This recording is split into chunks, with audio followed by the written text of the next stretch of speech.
Compliance वगैरह वो बीच में आता जाएगा रेस्पिरेटरी फेलियर का, मगर ये दो तीन चीजें जो हैं ये बहुत इंपॉर्टेंट है.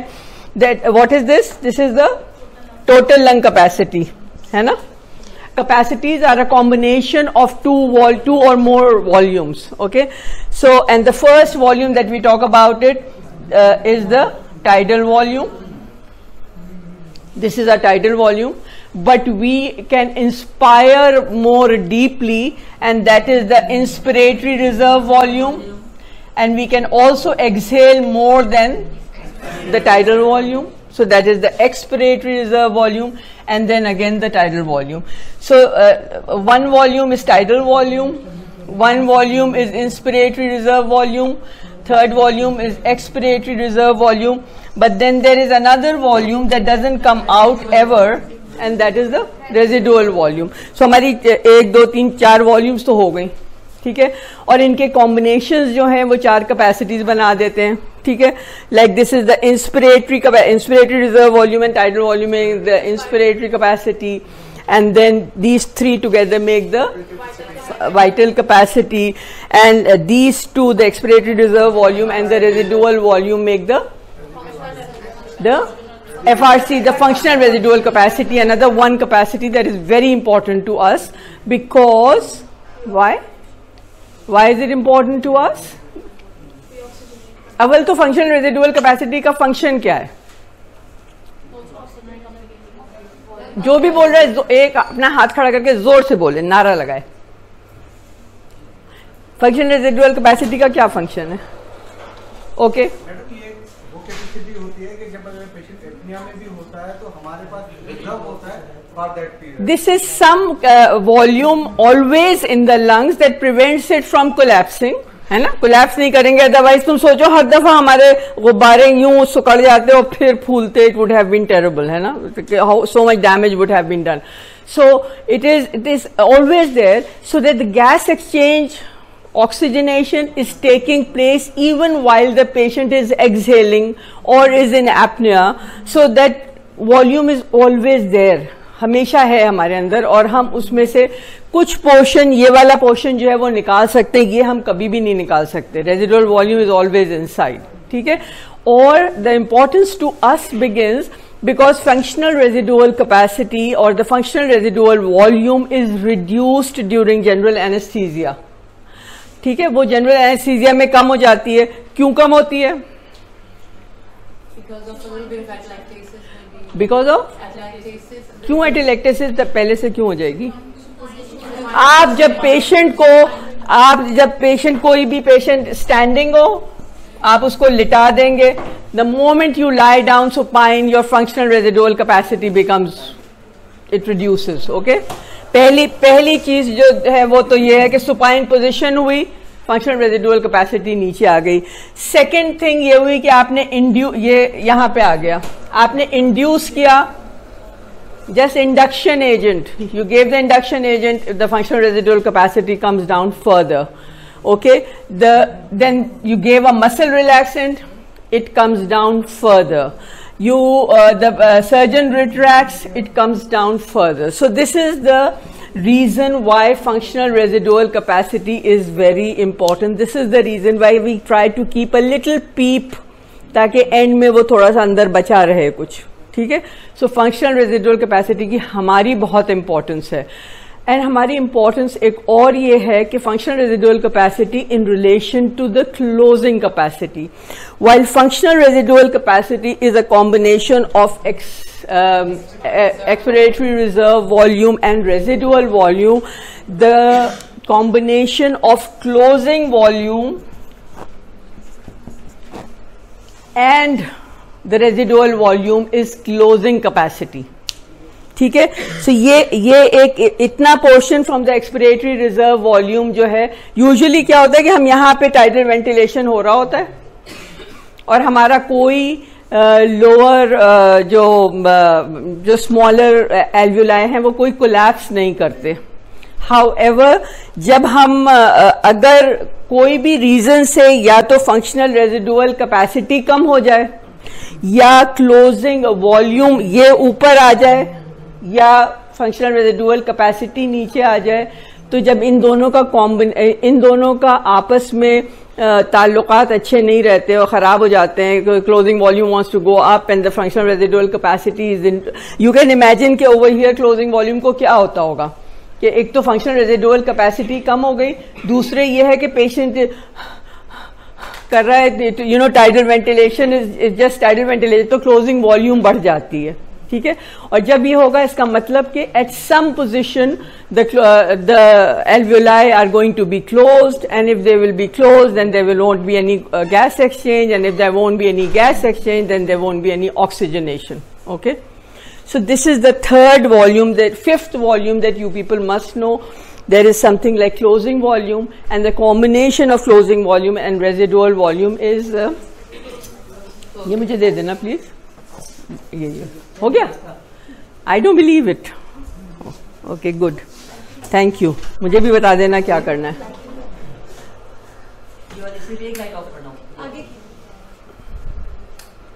This is one thing that I have just told you. Okay, so vocal cords. This is कहाँ से ये है? नहीं वो तो वहाँ पॉइंटर डजंट मैटर. मेरा वाला पॉइंटर कहाँ गया? मेरा वो कहाँ चला गया? हाँ ये. This is where the upper respiratory tract finishes and the lower respiratory tract starts. Okay,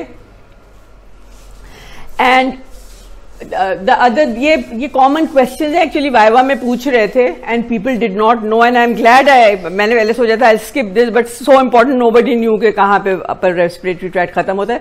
And the reason for नहीं तुम्हारा कसूर नहीं है, ये मॉर्गन एंड मिखाइल का कसूर है, बिकॉज मॉर्गन एंड मिखाइल में गलत दिया हुआ है, उसमें लिखा हुआ है terminal bronchioles and that is what they read. दूसरी बात ये है कि यू हैव टू नो कि स्टर्नल एंगल के जो कराइना है वो कहाँ पे. ये छोटे छोटे सवाल हैं जो पूछते हैं, और अगर नहीं जवाब देता है ना कैंडिडेट तो बहुत डिसअपॉइंटमेंट होता है, और उसने इसको इंपॉर्टेंस दी भी नहीं होती है, उसने बड़ी बड़ी बातों को इंपॉर्टेंस दी भी होती है, इसको इंपॉर्टेंस नहीं देता. कि where does the carina lie, where does the trachea divide between into the two bronchi, and that is behind the sternal angle, और अगर पीछे से हम करें तो it is T4 T5. Okay, तो ये छोटी छोटी सी बातें हैं, but please remember them because you are going to become an anesthetist. respiratory system की कोई चीज बख्शी जाने वाली नहीं है. And the other thing that I wanted to highlight was that कहाँ पे कंडक्टिंग एयरवेज खत्म होते हैं और कहाँ पे वो बढ़ जाते हैं. रेस्पिरेटरी ये तो कोई ऐसी चीज है. अच्छा, I'll skip this and I'll go to respiratory failure directly. अगर हमारे पास टाइम हुआ तो I'll come back to this at the end. So I will start with respiratory failure and ventilators, types of respiratory failure and appropriate support. So my first question is what are, वो मैं बता दूंगी, आखिर में ले जाऊंगा. Let me go through this and then I'll deal with it, वरना हो नहीं पाएगा पूरा. तो I always tell कि हमें दो का जो पहाड़ा है ना वो पहले याद कर लेना चाहिए, और उसके बाद फिर we should talk about the respiratory system. There are what is the main function of respiratory system? Anybody else? Not you. तुम बहुत अच्छे बच्चे हो, मगर इन लोगों को दिमाग थोड़ा लगाने. Oxygenation and carbon dioxide elimination. These are the two functions, oxygenation and carbon dioxide elimination. And naturally अगर दो functions हैं तो उसके दो processes होंगे. What is the process for oxygenation and what is the process for carbon dioxide elimination? Oxygenation is by gas diffusion. Why does it matter? Why does it अलग अलग क्यों है, ये हम डिस्कस कर लेंगे. Oxygenation is done by gas diffusion and carbon dioxide is done by carbon dioxide elimination is done by ventilation. These are two different functions. ठीक है, two processes and done by two functions done by two processes. And remember that what is the difference there are two types of breathings that we deal with as anesthetists. One is spontaneously breathing patient and one is IPPV. So the main difference between them is negative and positive airway pressure. That during दोनों में सिर्फ inspiration active है ना, और जो acceleration है वो passive है दोनों में.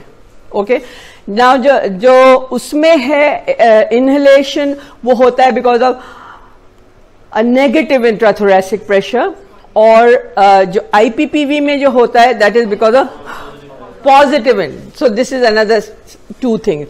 And the other very important thing to remember that in this thoracic cage we have got two systems there. What are those two systems? Cardiovascular system and the respiratory system. So if you are going to change the physics of respiratory system, the physiology of cardiovascular system is going to be affected. है ना. आप negative, जब आप negatively inspiration करते हैं तो blood, सिर्फ air अंदर नहीं जाती है, ब्लड भी वापस आता है. It encourages blood to come back. अगर आप पॉजिटिव इंस्पिरेशन किसी को देते हैं तो एयर तो अंदर जाती है मगर ब्लड को भी धक्का बाहर देते हैं. दैट मीन्स कार्डियोवैस्कुलर इंस्टेबिलिटी हो सकती है when you put the patient. So if you remember this, it's going to help you solve a lot of problems that happen during your. So okay, two functions, oxygenation and carbon dioxide elimination, two processes, gas diffusion across the alveolar capillary membrane and ventilatory pump, inspiration and expiration में, and that's why there will be two types of failures. अगर दो functions हैं, दो processes हैं, तो उनमें से कोई एक प्रोसेस फेल कर सकता है या दोनों कर सकते हैं. सो गैस डिफ्यूजन फेलियर जब होता है तो हाइपोक्सिया होता है, और अगर पंप फेलियर होता है तो carbon dioxide, basically carbon dioxide बढ़ता है और नेचुरली इवेंचुअली हाइपोक्सिया भी होता है. And this is what I have told you already.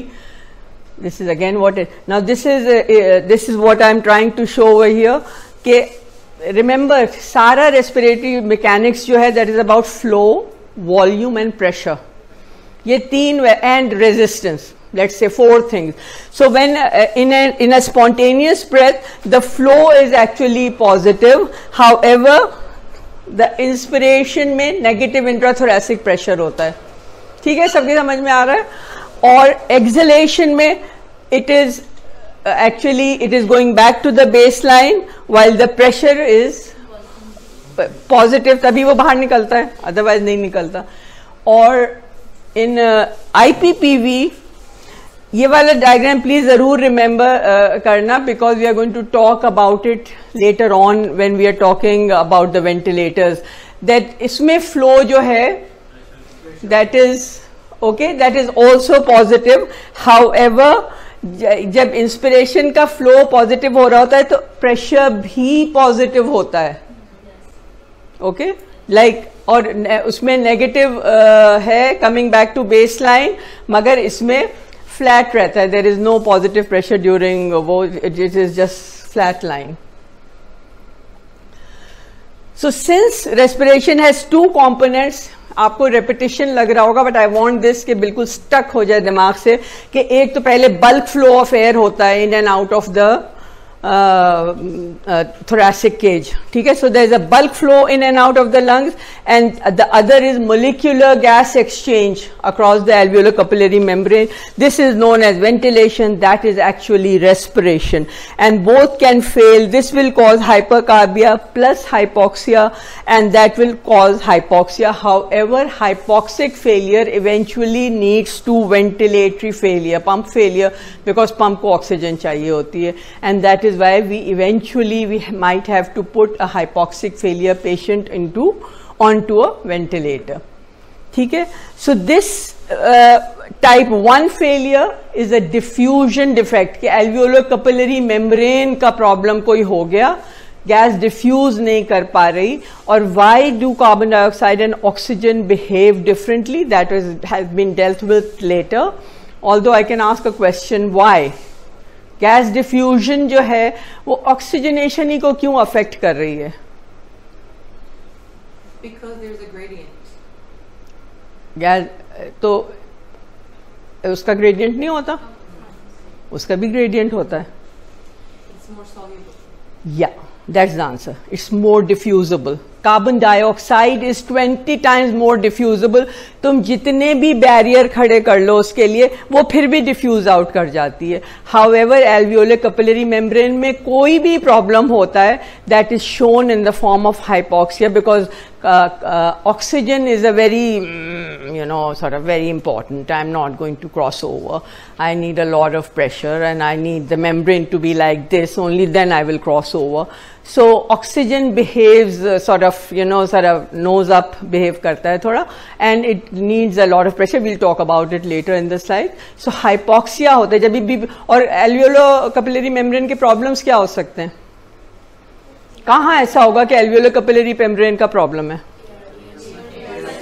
ARDS है, सबसे पहले ARDS निकोपल्मोनरी एडिमा में भी हो सकता है ना, निमोनिया में भी हो सकता है. सो एनीथिंग जो कि एल्वियोलाई में प्रॉब्लम कॉज करेगा वो गैस डिफ्यूजन का प्रॉब्लम करेगा और उसकी वजह से ऑक्सीजनेशन इफेक्ट होगी. So type 1 failure is a diffusion defect, there is a lowered PO2 and the answer would be कि आप उसको ऑक्सीजन थेरेपी दें, इन द सेंस कि आप FiO2 बढ़ा दें, बिकॉज अल्लाह का शुक्र है कि we breathe air and there is only 20% oxygen in it, है ना? So we can make it 100%. So we might gain something just by putting the patient, giving him oxygen therapy. We don't have to put this patient on a ventilator. However, the type 2 failure is a ventilatory pump failure. Pump जब fail होगा तो आपको उसको pump से ही replace करना पड़ेगा. You can't sort of add something over here. Pump ही काम नहीं कर रहा तो वो नीचे जाएगा ही नहीं. जैसे आपके पानी की टंकी का पंप अगर काम नहीं कर रहा है तो वो ऊपर चढ़ेगा ही नहीं, जितना भी स्टोरेज हो नीचे वो ऊपर नहीं जाएगा. The pump has to work. So if that fails then basically the PCO2 rises, there's a bit of hypoxia as well, and the answer to that is putting the patient onto the ventilator. Now this is the basic difference that you need to know, when to put the patient on oxygen therapy and when to put the patient on the ventilator. Okay. And usually there is a combination of both. So again I would insist that type 1 failure is gas diffusion failure, and you augment room air by increasing the FiO2. The result is oxygen hypoxia and oxygen therapy, and this is type 2 failure, which is the pump failure, and these are the components of the pump. Where does the pump start? बड़ा अच्छा सा diagram दिया हुआ है, इसको देख के ही बता दो. एक कोई हाथ उठा के बोलो, जो भी बोलो. हाथ. अस्सलाम वालेकुम. पंप कहाँ से शुरू होता है? तुम्हारा उसका पानी का पंप कहाँ शुरू होता है? जब बिजली ऑन करते हैं तभी होता है ना. तो बिजली, इसकी बिजली कहाँ से ऑन होती है? इसकी बिजली यहाँ से ऑन होती है. Okay. So there are some respiratory neurons that are constantly firing. There is no center, there is no respiratory center. मैं हमेशा ये सवाल पूछती हूँ, I should have asked that first, कि why do we breathe? Why do we breathe? अभी क्यों सांस ले रहे हो? ये तो मुझे पता है कि उसका फंक्शन ये है कि ऑक्सीजन तुम ले लो और कार्बन डाइऑक्साइड निकल जाए, मगर वो पता कैसे चल रहा है कि मुझे सांस लेना है? It is a spontaneous thing, just like your heart beats and you don't have any control over it. Similarly, you breathe and you don't have any control over it. It is just spontaneous firing from the neurons in the airway. From there, उस center से शुरू होता है, फिर कहाँ जाता है? So if something goes wrong here, something goes wrong यहाँ पे होगा, तो इसका मतलब पंप फेल हो सकता है. So we put a lot of patients onto the ventilator because they've had head injury, or because they have cerebral edema, or because there's some, intracranial problem that they have. Okay, वहाँ से निकले तो क्या हुआ? फिर spinal tracks से ही जा रहा है सारा कुछ. तो spinal tracks अगर ट्रांसेक्ट हो जाए, कोई cervical injury हो जाए, कुछ हो जाए, तो that means के pump is going to be affected. Third, उसमें से फिर C3, 4, 5 से phrenic nerve निकलती है, which is the main sort of inspiratory muscle that we have, the diaphragm. So अगर उसको कुछ हो जाएगा, the nerve, if something happens to this nerve, then something happens to the muscle, कोई myopathy हो जाए, कोई NMJ में प्रॉब्लम हो जाए, कोई थोरैसिक केज में प्रॉब्लम हो जाए, और कोई प्रॉब्लम हो जाए कि यानी ब्लॉक हुआ है, the pump is block from the other side, कि ये खींचने को तो कर रहा है मगर तुम्हारा पाइप ही बंद है, ट्रेकिया में कोई ऐसा प्रॉब्लम है. So these are the causes for the pump failure. Now the other way to describe respiratory failure is it an acute respiratory failure or is it a chronic respiratory failure? So this is another definition of respiratory failure, okay? So the acute respiratory failure is usually when the PO2, we define acute respiratory failure, when the PO2 is less than 50 millimeters of mercury despite supplemental oxygen, and the PCO2 doesn't have to be high. ज़रूरी नहीं है कि PCO2 high होगा, okay? It may be normal, it may be high, it may be low, or it may present as a high PCO2 with a low pH, because body को time नहीं मिला है अभी उसको compensate करने का, okay? So both of them will be called acute respiratory. So there can be two types of acute respiratory failure, and then chronic respiratory failure. Chronic respiratory failure is usually described as a high PCO2 with a normal pH. Now the kidneys are compensating and usko respiratory acidosis ko unhone cover up kar liya hai, and usually the bicarbonate is high, and that is when you call it a chronic respiratory failure. So these are just I summed up the causes: gas diffusion का pneumonia, pulmonary edema, ARDS, asbestosis, and you can think of a lot of other things. Pump failure में brainstem, spinal tract, nerves, NMJ, thoracic cage, etc. Okay, so these are the causes for gas diffusion and pump failure. So naturally, if we have two processes, that means there are two types of failures. That means there are two types of supports. So that when there is a mechanical failure, you need a mechanical support, which is artificial ventilation. And when there is a gas diffusion failure, you need to augment the gas diffusion. You may need to help oxygen go through that membrane, and that will require oxygen therapy. So I will first deal with ventilatory failure, because मुझे पता है सब लोग ventilation और ventilator में ज़्यादा interested होते हैं, and I'll deal with oxygenation later, the oxygen failure later. So ventilatory failure means pump failure, and we put the patient on artificial ventilation. Now this ventilatory support, we need maybe needing it for a short term, like in anesthesia. You make the patient have respiratory failure by giving a muscle relaxant. वो कर ही नहीं सकता breathe, तो आप उसको short term में डाल देते हैं on अच्छा आप आ जाए, जरूर no problem, अच्छा है, I don't mind, हाँ I don't mind, आ जाए, चलें ओके. सो जैसे हमने पेशेंट को मसल रिलैक्सेंट दिया और मसल रिलैक्सेंट की वजह से उसको हमने रेस्पिरेटरी फेलियर कॉज किया, और रेस्पिरेटरी फेलियर कॉज करने की वजह से हमने उसको वेंटिलेटर पे डाला, ये तुम लोग रोज करते हो इन द थिएटर. या कोई और एग्जांपल दो, शॉर्ट टर्म रेस्पिरेटरी के लिए जब तुम आर्टिफिशियल वेंटिलेशन पे डालते हो, electively you might bring the patient to the ICU and you want to लंबी सर्जरी हुई है, you want to post operatively electively तुम्हें वेंटिलेटर पे डालना है. कोई और एग्जांपल नहीं आ रहा जहन में? आईसीयू में काम किया या नहीं किया? शॉर्ट टर्म रेस्पिरेटरी फेलियर पे तो देखते रहते हो ना, आईसीयू में पेशेंट्स नहीं देखते हो?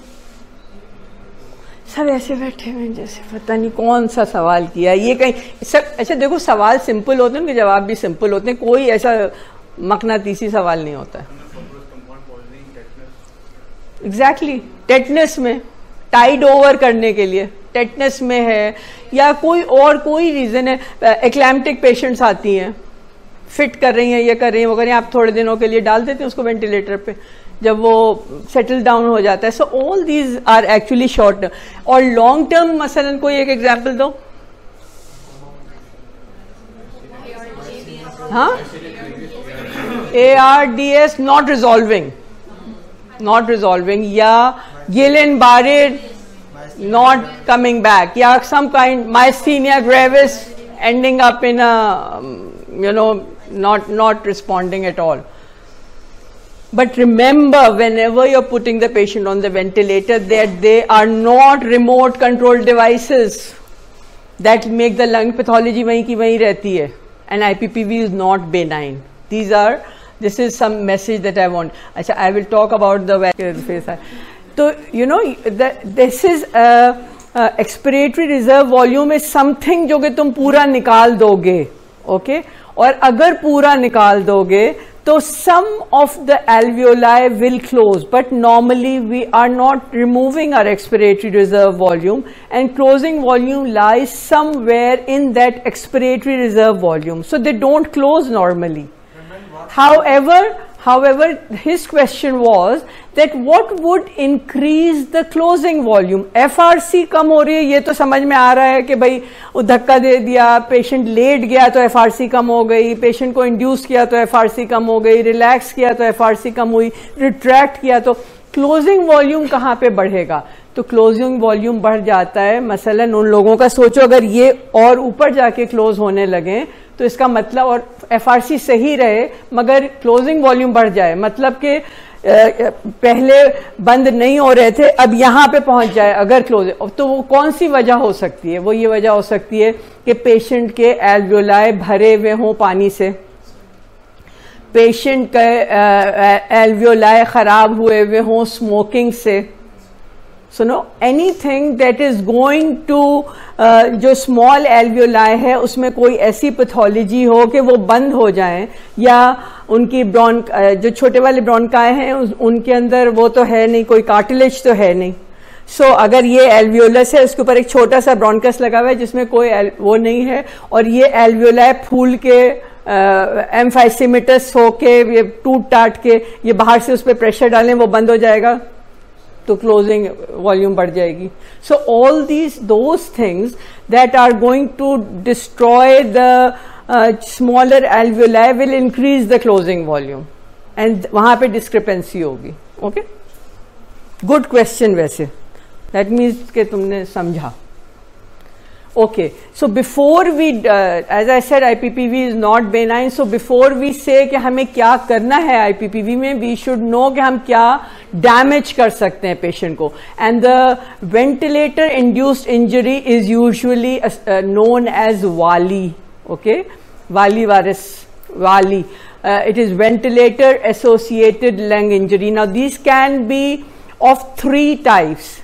You can cause injury because of increasing pressure or reduced pressure. You can cause it because of volume trauma. You can cause because आपने pressure तो नहीं बढ़ाया मगर volume बहुत सारी भर दी. Or you can cause it because of biotrauma, जो कि that will come in the next slide. I'll let you know. So pressure, अगर आपने मसलन the lungs are not compliant, alveoli जो हैं वो स्टिफ हुए हैं, for some reason they are stiff. ARDS is one very big example जिसमें कि बैरोट्रामा के बहुत हाई चांसेस होते हैं, और उसकी वजह से प्रेशर्स बहुत हाई जा रहे हैं, जो कि आप ICU में वेंटिलेटर्स पे देखते हैं कि पीक प्रेशर जाके आसमान से बातें कर रहा है. So if that is happening and if that causes trauma, that is known as pressure barotrauma. Okay, मगर देर इज अनदर पेशेंट जिसका लंग तो कंप्लायंट है, आपने उसको टाइडल वॉल्यूम मसलन चाहिए थी 500 की, आपने उसको दे दी 1000, आपने बहुत ज्यादा वॉल्यूम्स दे रहे हैं compare to what is required over there. The damage that high volume is going to cause will be different than from barotrauma. Barotrauma में तो लंग फटेगा ना, लंग फट जाएगा. ओके, मगर वॉल्यूम ट्रॉमा में लंग फटता नहीं है. There are histological changes that happen to the alveolo capillary membrane. Okay, so that is the difference between volume trauma and pressure trauma or barotrauma. And now this can happen in 2 ways कि आपने बहुत ज्यादा volumes डाल दी उसकी वजह से वो changes आ गए, या आपने बहुत या कम वॉल्यूम्स हैं उसमें क्या होगा कि वो कोलैप्स कर गया alveolus, and every time it will open, it will have shear injury, करके कितना गुब्बारे को जब आप फुलाते हैं तो वो इनिशियली कितना उसको you need so much pressure to open it up, so that injury is known as shear injury. So you can cause shear injury or you can cause it because of over distension. And the other third type of trauma that you can cause that happens because of the ventilator is the biotrauma. And the biotrauma is ventilator associated pneumonia जो हो जाता है कि patient के अंदर एक foreign body पड़ी हुई है एंडोट्रेकियल ट्यूब की और आप उसको सक कर रहे हैं, ये कर रहे हैं, वो कर रहे हैं, जो भी सारे मैनिपुलेशन की वजह से the chances of giving infection to the patient is very high. The patient can have sepsis, यहाँ से उसको कुछ नहीं हुआ, यहाँ से वेंटिलेटर एसोसिएटेड निमोनिया नहीं हुआ, मगर उसको सेप्सिस का कोई और कॉज है, एब्डोमिनल कॉज है, उसकी वजह से लंग्स में जो वो सारे ट्यूमर नेक्रोसिस फैक्टर और आए पता नहीं क्या क्या जो सारे साइटोकाइंस हैं वो फिर रहे हैं, उसकी वजह से अगर जो ट्रॉमा हो या मल्टीपल ऑर्गन फेलियर की वजह से जो ट्रॉमा हो, so all these things are cause and the treatment is you can, जो आपके हाथ में है कि आप करेक्ट वेंटिलेशन स्ट्रैटेजीज यूज करें और एंटी इन्फ्लेमेटरी एजेंट्स यूज करें. दिस इज जस्ट टू, ताकि जहन में एक रह जाए diagram. So that is over distension trauma, this is atelectatic trauma, and this is again stretch trauma, and that is how they should be. Okay, so एक picture अगर दिखा दें तो वो जहन में रह जाता है कि okay, these are the types of trauma that can happen. Actually I don't think I'll take that up just now because देखिए यूजुअल ग्राफ जो कंप्लायंस का है वो ये है फॉर इंस्टेंस. एंड कंप्लायंस क्या होता है? Change in volume per unit change in pressure. कि अगर -1 का चेंज आया तो उसने कितनी वॉल्यूम अंदर ले ली. तो होता क्या है कि जब हम इनिशियली, जब हमारे लंग्स का जो स्ट्रक्चर है वो कुछ ऐसा है कि जब हम इनिशियली अपना वो गिराते हैं, जब यहाँ -1 से -2, -3, -4, -5 है, तो जब अभी ये यहाँ से गिर रहा है प्रेशर, हाउएवर वॉल्यूम नहीं बढ़ी.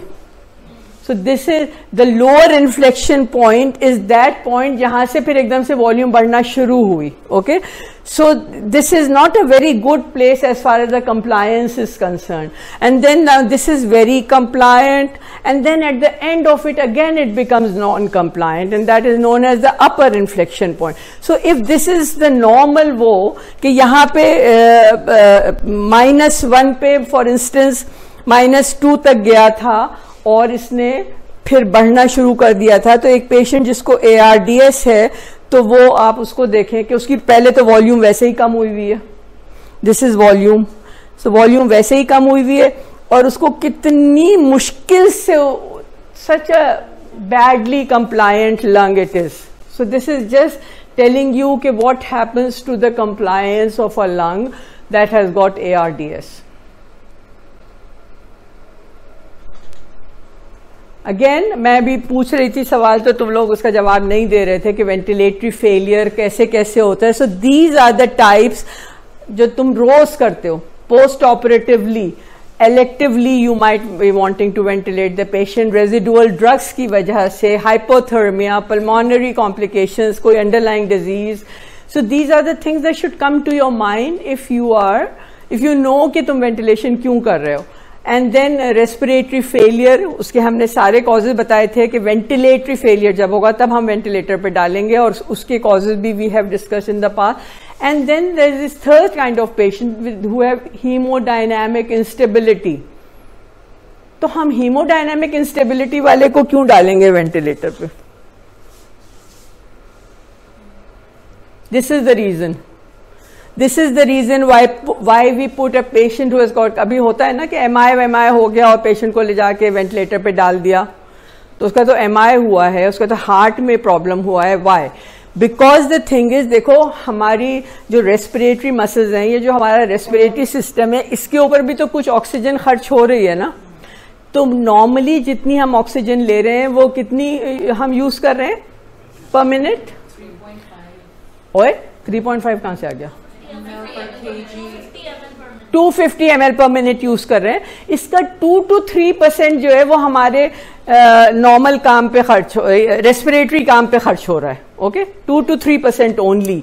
बट व्हाट हैपेंस इज, अगर कार्डियो रेस्पिरेटरी डिजीज होती है तो जो हम ऑक्सीजन ले रहे होते हैं उसमें से 20 to 25% is being spent because cardio rest. Why? Because work of breathing बढ़ता है. वर्क ऑफ ब्रीदिंग बढ़ता है, उसकी कॉस्ट बहुत हाई है. जो हमने पहले, जो हम नॉर्मली खर्च कर रहे हैं, तो अगर 2 से 3% बिल्कुल बिजली के बिल की तरह, कि आपने अगर थोड़े से यूनिट इस्तेमाल किए तो उसका रेट कुछ और है, मगर अब आपने यूनिट ज्यादा इस्तेमाल किए तो रेट बढ़ जाता है ना.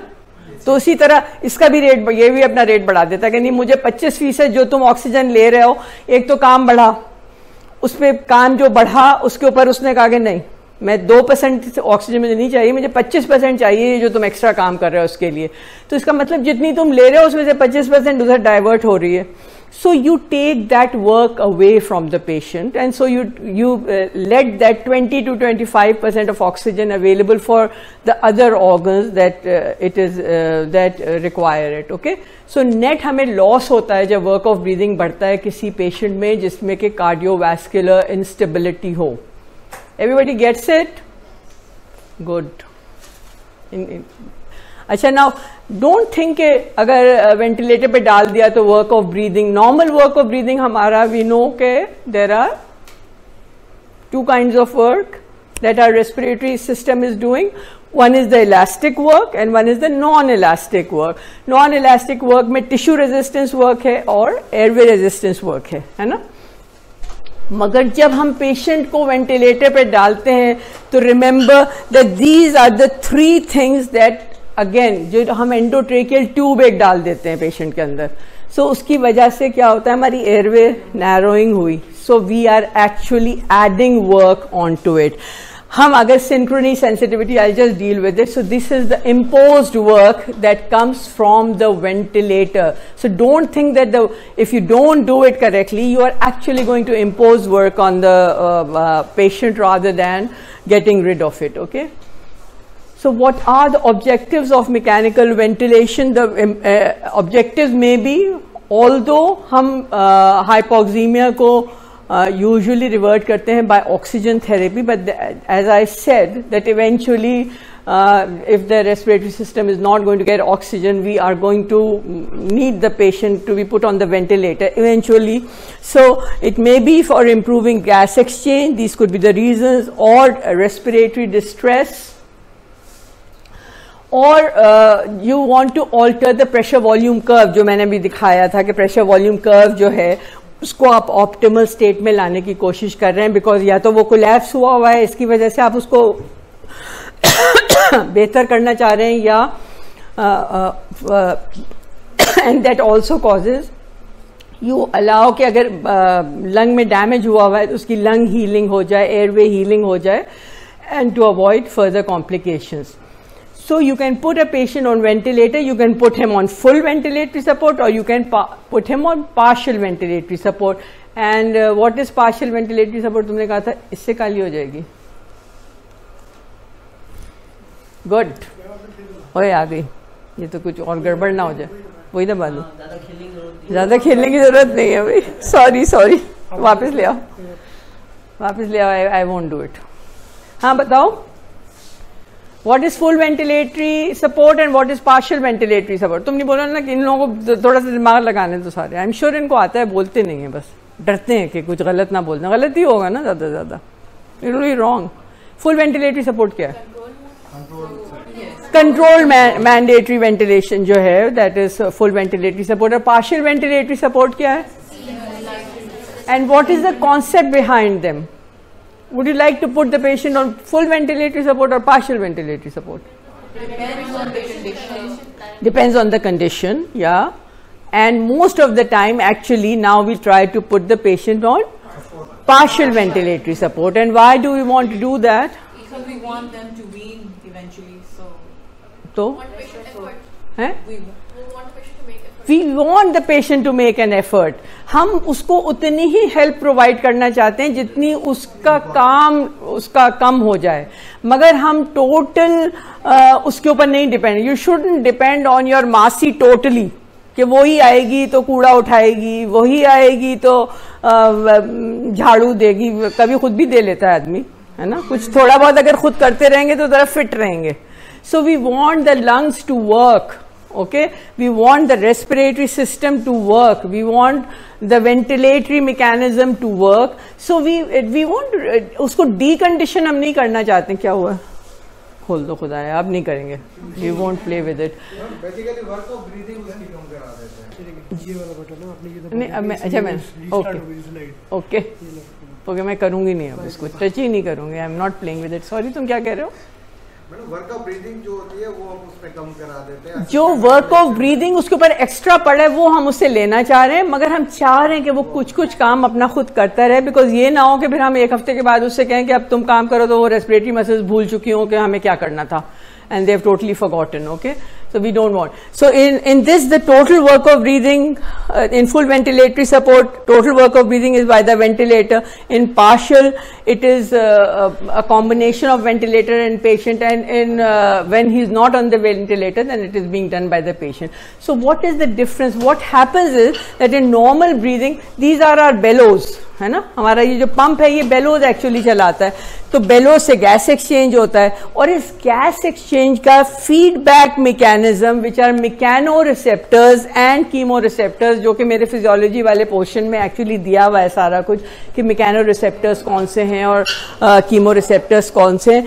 तो ये फीडबैक मैकेनिज्म जो है वो नहीं होता when we put the patient on IPPV. When we have put him on the patient on IPPV, then we decide कि इसका PO2 क्या होगा और इसका PCO2 क्या होगा by the parameters that we choose, है ना। तो ये मिसिंग हो जाता है ये, and so it doesn't go back to the, तो ऑल्टर नहीं करता।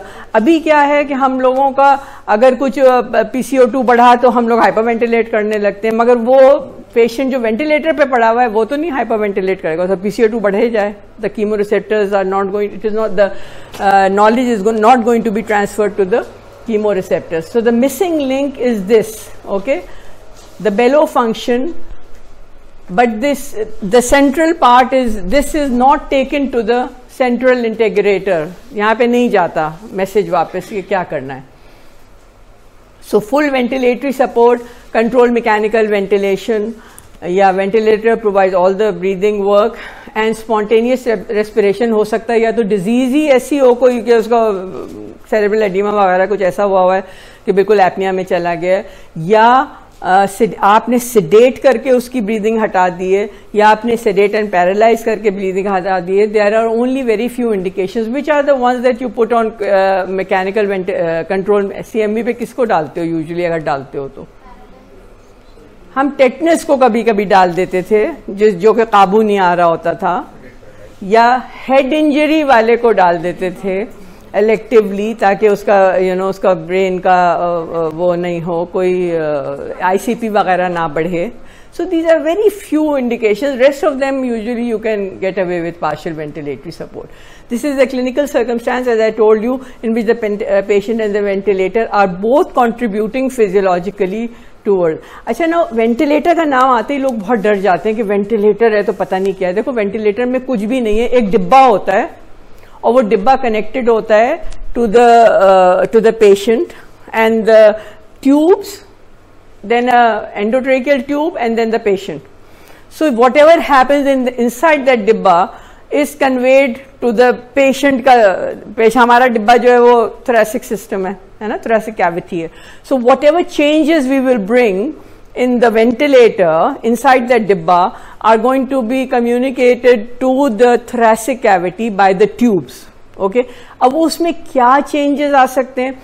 उसमें कोई चीजें हिलेंगी जुलेंगी, कुछ होगा, या ब्रैग्स होंगे, या स्प्रिंग्स होंगे, या माइक्रो प्रोसेसर होगा, या something, some changes will come in what. क्या चेंज करेगा वो अंदर हिलने जुलने से या माइक्रो प्रोसेसर से? क्या चेंजेस लाता है वो अंदर अपने? Volume, pressure, flow. Okay, volume, pressure, flow. इसके अलावा the three graphs that you see on the screen of your ventilator are either pressure graph, pressure time graph, or flow time graph, or volume time graph. ठीक है, उसके उन bags और springs और whatever से changes आते हैं in the volume, in the pressure, in the flow, and since though that is connected to the thoracic cavity, तो वो जो चेंज आप यहाँ लाएंगे वो वहाँ ट्रांसफर हो जाएगा, जो चेंज आप यहाँ लाएंगे वो वहाँ ट्रांसफर हो जाएगा. That is all that a ventilator is. So there are back springs, valves and pumps और microprocessor inside that box which bring a variation in flow, pressure, volume in ventilator, and these are passed on to the patient. And these are the patient pneumatics. ठीक है, वो उसके mechanical specifications होते हैं जो कि वो बताता है कि ये इसके अंदर जो आता है, जो वेंटिलेटर बेचने आता है, वो बताता है कि इसके अंदर ये प्रोसेस काम कर रहा है, तो इसके अंदर वो प्रोसेस काम कर रहा है. अब तो ज़्यादातर माइक्रो प्रोसेसर बेस्ड होते हैं फ्लूइड लॉजिक के साथ. ठीक है, सो this is what a ventilator is. And these are the three graphs that you see, and you should be able to interpret, and if you know how to interpret them, you will be able to give optimal ventilatory support to your patient. What are the possible things that you can move? तुम्हारे हाथ में क्या क्या है? What are those controls that जैसे remote control होता है ना इसका, एसी का, तो इसमें होता है एक जो कि स्विंग को घुमाता है, एक होता है जो कि टेम्परेचर को ऊपर नीचे करता है, एक होता है जो कि ऑन ऑफ करता है. इसी तरह इसके कुछ नॉब्स हैं या सिंगल नॉब से there are some controls that you can manage. सबसे पहले तो you have to decide on a mode. ये तो हमने डिसाइड कर लिया कि हम पार्शियल वेंटिलेटरी सपोर्ट देंगे और उसके बहुत सारे मोड्स हैं. ठीक है, क्या है, कोई बताए? SIMV मोड है एक. SIMV stands for synchronise, good, synchronise intermittent mandatory ventilation. Okay, फिर और कौन सा कॉमनली यूज मोड जो हमें, हम कोई बात करेंगे. और कोई है? Airway release, airway pressure release ventilation. ये बहुत ज्यादा कॉमनली तो नहीं यूज हो रहा है, मगर यहाँ पे आई बिलीव यूज होता है, which is very good really because of that respiratory therapist of yours. It's a relatively newer mode, but it is I believe COVID patients में it has helped a lot. अच्छा, और एक और बहुत commonly use mode है assist control. Assist control एक और बहुत कॉमनली यूज मोड है. पीप को चलो सपोर्ट है, काइंड ऑफ एक प्रेशर सपोर्ट है ना. सो दीज आर एंड इनके कॉम्बिनेशंस, दीज आर द वो. So you have to choose one of them. How you choose, why you choose, अभी आगे बात करते हैं. Secondly you have to decide के मुझे FiO पेशेंट को FiO2 क्या देनी है ना. उसके बाद तीसरी चीज यू हैव टू डिसाइड कि मुझे रेस्पिरेटरी रेट क्या रखना है, 14 रखना है बकौल इसके, या 20 रखना है, या वॉटेवर. टाइडल वॉल्यूम क्या रखनी है. एक ये थोड़ा सा लोगों को मुश्किल लगता है कि पीक इंस्पिरेटरी फ्लो रेट मुझे क्या रखना है, because peak inspiratory flow rate थोड़ा सा अगर समझ लोगे तो उसकी वजह से IE रेशो चेंज हो जाता है. पीक इंस्पिरेटरी फ्लो रेट से आप चेंज कर सकते हैं और IE रेशो से चेंज कर सकते हैं. IE रेशो क्या रखना है, सेंसिटिविटी क्या रखनी है. What does P, what does F stand for? Pressure और फ्लो, प्रेशर, सेंसिटिविटी या फ्लो. राइज टाइम, ई सेंसिटिविटी, ऑटोमेटिक ट्यूब कॉम्पनसेशन, ये सब क्या रखना है, कैसे रखना है और क्यों रखना है, वी विल डिस्कस. उसके अलावा प्लीज देखो, गुनाह है अगर तुमने किसी पेशेंट को वेंटिलेटर पे डाला और उसके अलार्म्स नहीं सेट किए, because alarms must be set, and the alarms that you set are high pressure alarm, low peak pressure alarm, low peak CPAP pressure alarm, disconnection alarm. ये disconnection alarm उसके अंदर inbuilt ही होता है almost. और उसके बाद FiO2 alarm, high low tidal volume, high low respiratory rate, high low minute volume. ये तो वाले तो बहुत आसान है, ये तो बहुत आसान है, इसलिए मैंने एक साइड पे रखे थे. High pressure alarm, high peak pressure alarm होता है यूजली, है ना. तो क्या होता है वो 40 सेंटीमीटर्स पे हम रखते हैं. ठीक है, दैट मीन्स कि अगर वो 40 सेंटीमीटर्स को क्रॉस करेगा तो अलार्म बज जाएगा. When could it cross? एक कोई बोल दो, तो वो बोल रही है, बोल. हो सकता है कि ट्यूब किंग हो गई हो, हाई प्रेशर अलार्म हो रहा हो सकता है सिक्रीशन आ गया हो, हाई प्रेशर अलार्म हो सकता है, पेशेंट बाइट कर रहा हो, बिकॉज पेशेंट हमने उसको पैरालाइज तो किया नहीं है ना, और सेडेटेड है, शायद सेडेशन भी नहीं दी हुई है. So all these things can cause high pressure alarm. मगर अगर हाई प्रेशर अलार्म हो, देखो अलार्म्स हमेशा दो तरह के होते हैं, एक ऑडियो और एक विजुअल. यूजुअली क्या करते हैं most residents, what they do, they just go and close the audio alarm, because वो कान पे जरा जूं रेंगती है उससे थोड़ी सी, तो बंद कर देते हैं, और विजुअल बच्चा अपना वो करता रहता है. रेड भाई एंटर हो आईसीयू में, देखो कि अगर किसी का रेड वो बज रहा है तो क्यों बज रहा है, मैडम ये तो करता रहता है. अरे भाई क्यों करता रहता है, या तो तुमने कोई गलत सेटिंग की हुई है, कर रहा है, वरना अलार्म नहीं करता वो. Okay, so please always see के अलार्म क्यों कर रहा है, वो भी साइड पे लिखा हुआ आ रहा होता है रेड लाइट के कि क्यों अलार्म कर रहा है. Okay, so high pressure alarm के भी 10 रीजंस होते हैं, and you have to get rid of those reasons. And ये नहीं करना है कि प्रेशर अलार्म बज रहा है तो अलार्म ऊपर बढ़ा दिया, हमें उसका कॉज पता करना है, और उसको ये करते हैं सब, है ना, करते हैं ना. हाँ, okay. What is low peak pressure alarm? Because I know these are the two alarms that most people don't know what they are. So low, देखो अगर प्रेशर जो है यहाँ पे 40 सेंटीमीटर्स पे तुमने रखा हुआ है, अगर ये ऊपर जाके 40 को क्रॉस करेगा तो हाई प्रेशर, एक रेड भी है, ये यही है, चलो हाई प्रेशर अलार्म करेगा, ये तो बिल्कुल समझ में आता है. ठीक है, अगर पेशेंट का तुम लेटेस्ट से कि पेशेंट को लीक है सर्किट में, अगर लीक है सर्किट में, ठीक है ये तो ब्लू तो है, अगर लीक है सर्किट में तो क्या होगा, how will you detect the leak? By the low peak pressure alarm, कि इसको 40 को तो नहीं क्रॉस करना चाहिए, मगर इसको कम से कम कोई एक सर्टेन प्रेशर तो बनाना चाहिए ना, कोई एक सर्टेन प्रेशर, मसलन तुम रख लो उसको 15 या उसको रख लो 12, कि लो पीक भी एक होना चाहिए ना, एक हाई पीक प्रेशर को क्रॉस नहीं करे, और एक ये कि एक प्रेशर सर्टेन बनाए वो जरूर. सो that is the low peak pressure alarm, that is the amount of pressure that he must make, otherwise that means कि कहीं से लीक हो रहा है. Everybody is getting my point, या सब लोग परेशान हो रहे हैं? हाँ, नहीं,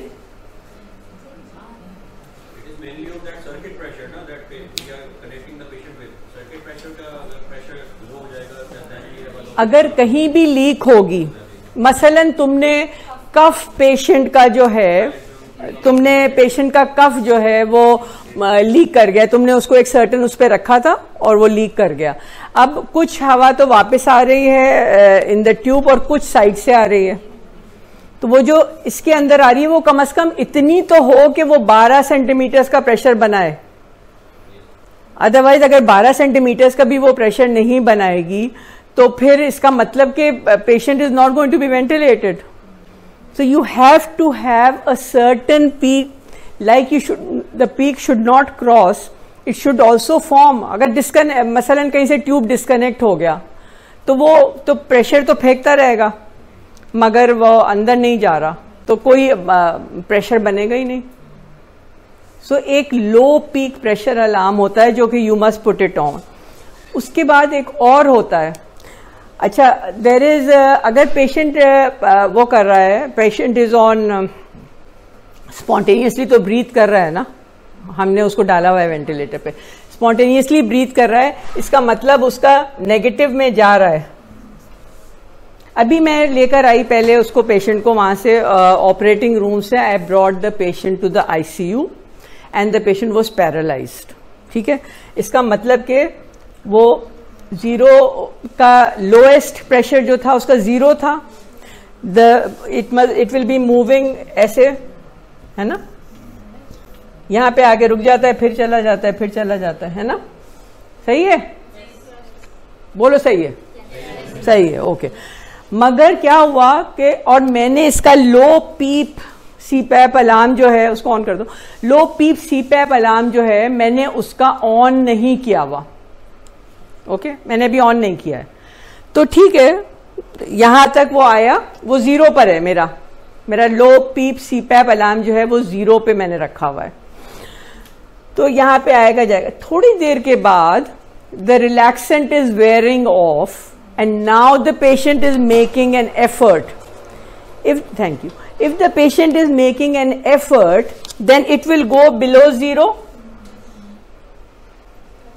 So, अब इसका मतलब अब जब वो 0 को क्रॉस करेगा तो वो अलार्म करेगा। जब वो अलार्म करेगा तो तुम्हें पता चल जाएगा, अच्छा okay, the patient is coming back. You get my point?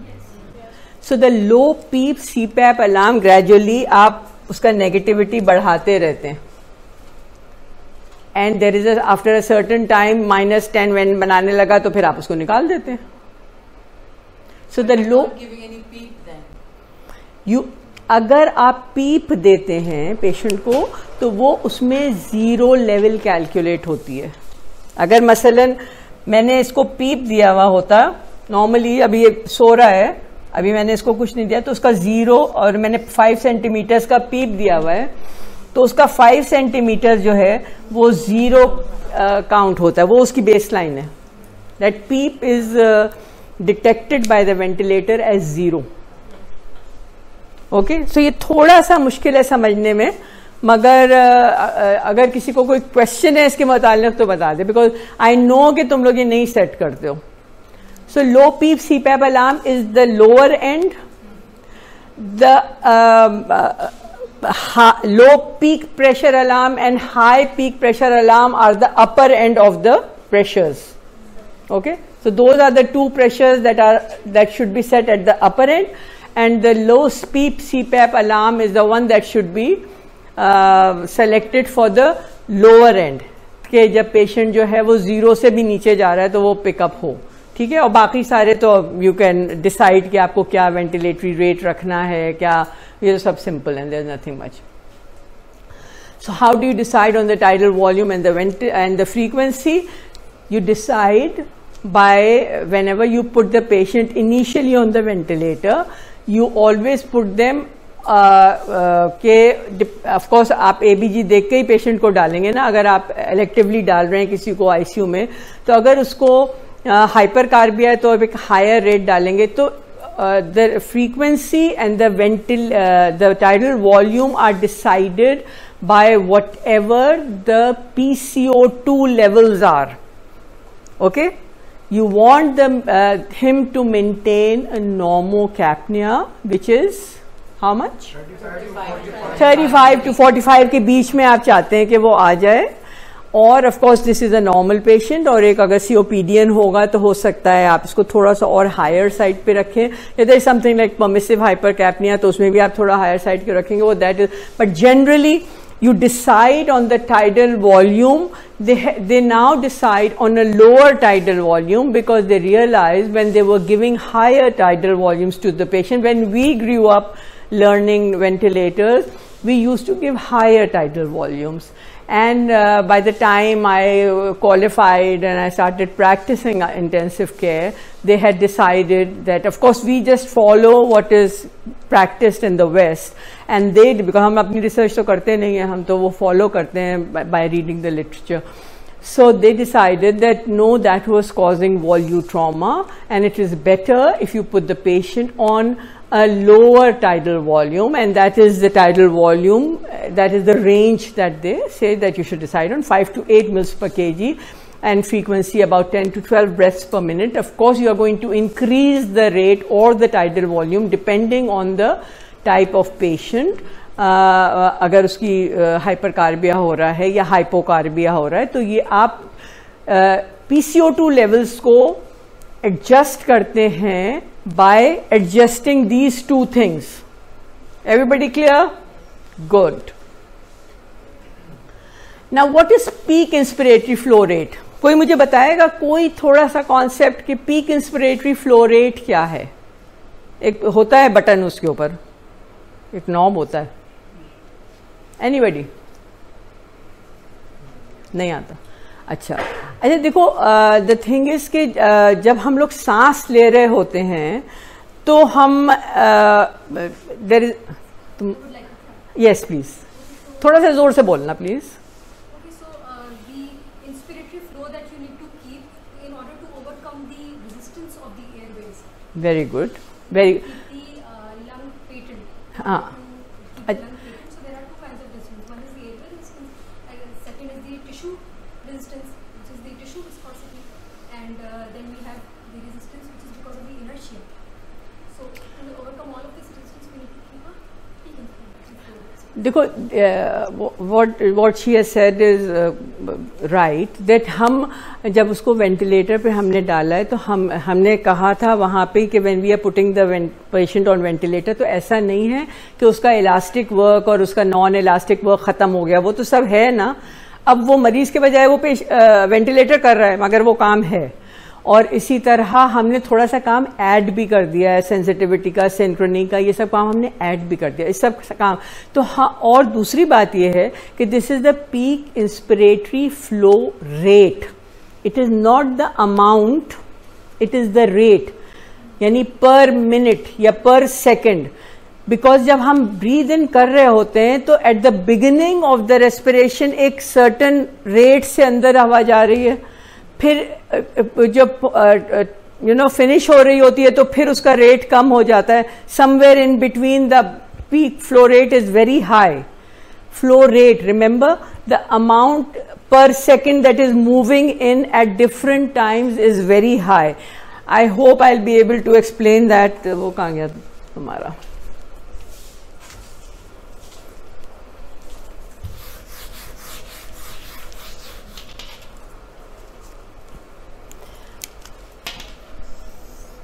अगर हमने किसी का रेस्पिरेटरी रेट रखा 10 पर मिनट, ठीक है, और हमने उसकी टाइडल वॉल्यूम रखी 500 ml पर मिनट, सही है. अगर मैंने 10 पर मिनट रखा है तो वेंटिलेटर क्या करता है? वेंटिलेटर 1 मिनट को 10 विंडोज में डिवाइड कर लेगा. तो एक, ये सही है ना, ये तो इतना तो समझ में आ रहा है, 10 विंडोज में डिवाइड करेगा और each window will be of 6 seconds. और अगर मैं मेरा IE रेशियो 1:2 है, ओके, तो इसका मतलब मेरा इसमें से 2 सेकेंड्स जो है वो इंस्पिरेशन है और 4 सेकेंड्स जो है वो एक्सपिरेशन है.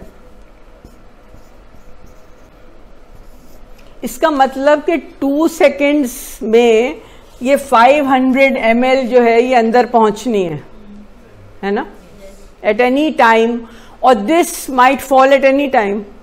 ये 500 ml अगर 2 सेकेंड्स में, अगर, और कितने सेकेंड्स होते हैं? 60 सेकेंड. तो तुम करो 500 ml को 60 से मल्टीप्लाई,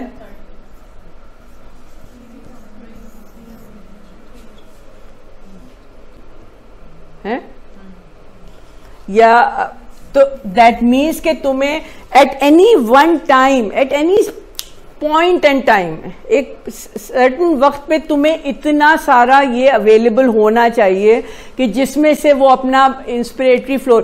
इसका मतलब ये नहीं है कि उसके अंदर 30 लीटर जा रहा है, इसका मतलब ये नहीं है कि बट 30 लीटर का एक अमाउंट उसके पास, वेंटिलेटर के पास जमा है, जिसमें से कि वो उस रेट को, अपने उस फ्लो रेट को निकाल सकता है. बिकॉज अगर वो नहीं होगा तो इसका मतलब वो अपनी पीक फ्लो को सेटिस्फाई नहीं कर सकेगा. सो that is what peak inspiratory flow rated. And तुम लोग नॉब घुमा के देख लेना कि every time you will change the peak inspiratory flow rate, the IE ratio will change. The IE ratio is manipulated by the peak inspiratory flow rate and it is kept as 3 to 5 times the tidal volume. ठीक है, और उसका बस इतना जान लो कि हमेशा peak inspiratory flow rate को 15 से 20-25 लीटर रखते हैं और उसको चेंज करने से आपका IE रेशो चेंज हो जाता है. इतना ही याद कर लो, इतना सारा कुछ मैकेनिक्स समझने की जरूरत नहीं है.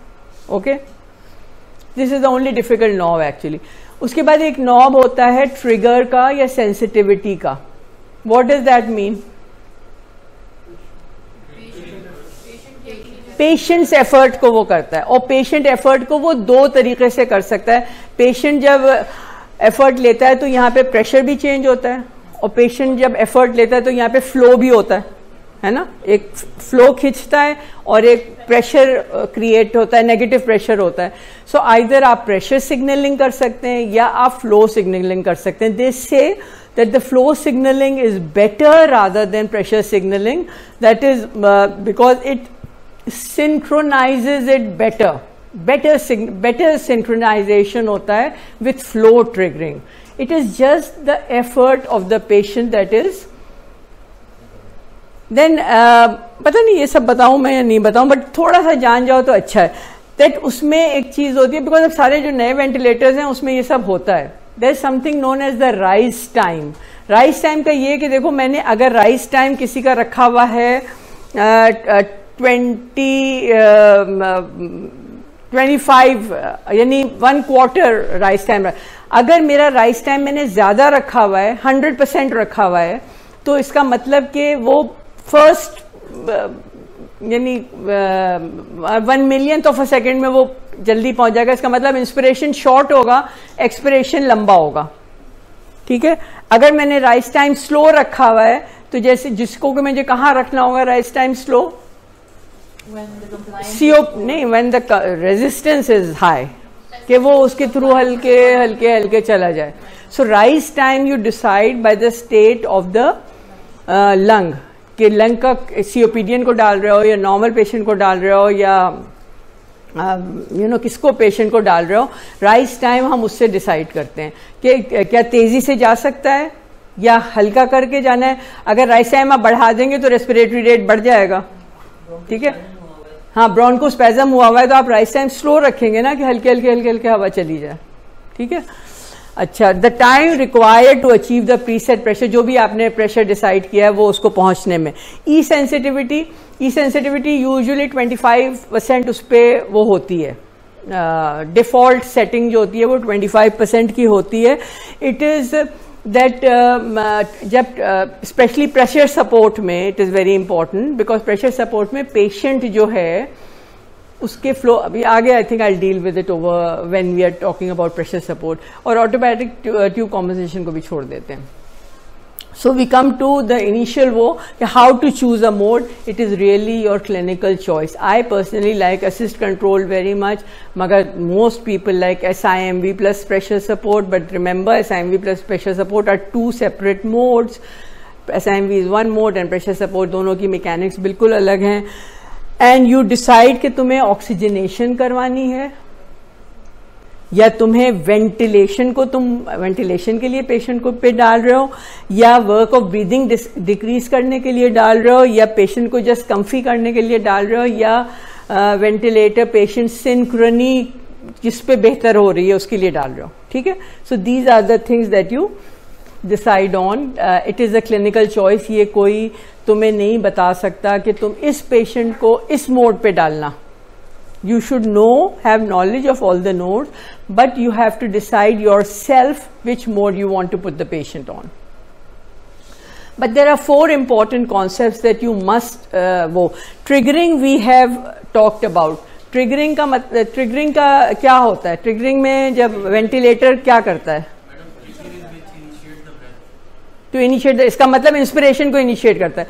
So triggering happens at the end of exhalation. It switches from exhalation to inspiration. So triggering signals transition from exhalation to and it can be pressure के ऊपर ट्रिगर होगा या फ्लो. हमने पहले बात कर ली है ना, कि हमने फ्लो पे करना है. हमने डिसाइड किया कि जब इतना फ्लो हो तो फ्लो ट्रिगरिंग रखी हुई है या प्रेशर ट्रिगरिंग रखी हुई है. सेकेंड थिंग है कि इंस्पिरेशन में तुम ये डिसाइड कर सकते हो कि तुम्हें प्रेशर तुम अचीव करना चाह रहे हो, प्रेशर कंट्रोल्ड हो या वॉल्यूम कंट्रोल्ड हो. तुम लोग SIMV पे डालते होगे ना या असिस्ट कंट्रोल पे डालते होगे, तो डिसाइड करते होगे कि मैं प्रेशर कंट्रोल्ड ब्रेथ दूं या मैं वॉल्यूम कंट्रोल्ड ब्रेथ दूं. सही है, इसमें कोई प्रॉब्लम तो नहीं है ना. So या pressure support दूं, these are two different things. Pressure control and pressure support are two different things. We will just talk about it.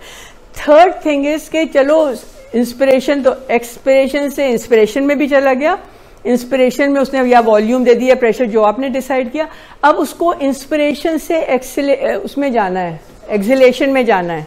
तो वो कैसे होता है? वो साइकिलिंग है. That is cycling. That is transition from inspiration to expiration. Now that can be volume cycled, time cycled or flow cycled. In volume control जब certain volume पहुंच जाएगी तो वो चला जाएगा. In pressure control because pressure control की breath जो है ना वो first instance में वो pressure achieve कर लेता है and then it is after a certain time that it comes back. इसके ऊपर बहुत बहस चल रही थी actually, जो कि किसी ने कहा कि प्रेशर जो है वो एंड ऑफ द उस पर अचीव होता है या ग्रेजुअली अचीव होता है. प्रेशर तो पहले मिलियंथ ऑफ अ सेकंड में प्रेशर अचीव हो जाता है और वो प्रेशर मेंटेन होता है for that time. So it has to be time cycled. ठीक है. एंड देन प्रेशर सपोर्ट में फ्लो साइकिल्ड है. We will just and then exhalation, उसमें सिर्फ एक वाल्व खुल जाता है. Now here I have tried to show that. ये सब मैंने डायग्राम खुद बनाया. हाँ because I had them on my paper. मैंने कहा कि बोर्ड पे तो पढ़ाना नहीं है, इसे पढ़ाना था. So this is inspiration, ठीक है. And then there is, इसको ट्रिगर होना है, इसको साइकिल होना है into exhalation. Inspiration to exhalation जो है वो डिपेंड करेगा कि तुमने पेशेंट को वॉल्यूम कंट्रोल पे डाला है या प्रेशर कंट्रोल पे डाला है या फ्लो या प्रेशर सपोर्ट पे डाला है. वॉट एवर वो वहां पे साइकिल कर जाएगा. जब वो चीज अचीव हो जाएगी वो साइकिल कर जाएगा इनटू एक्सलेशन. ठीक है.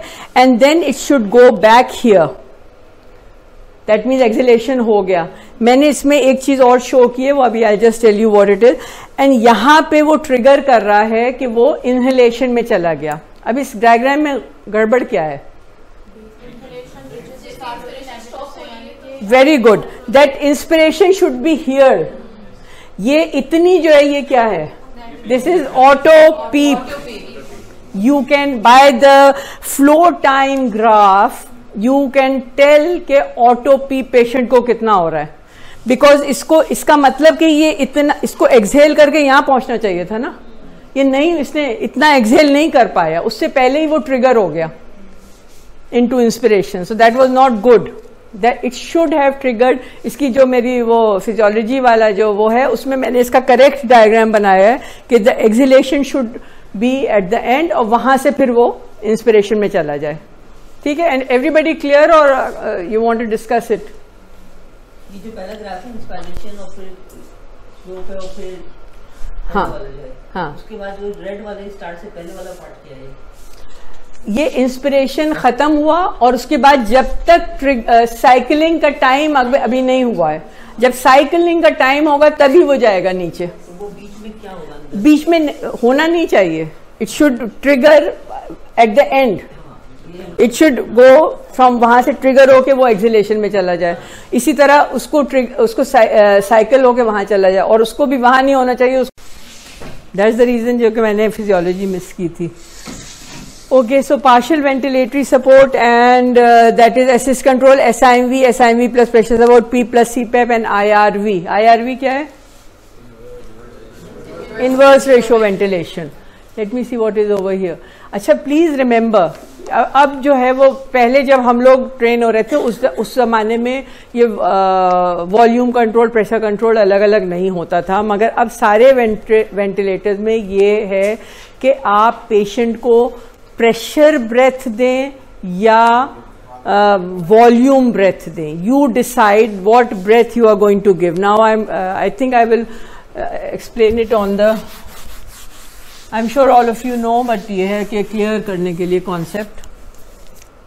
इसको जला दोगे? लाइट जला दो.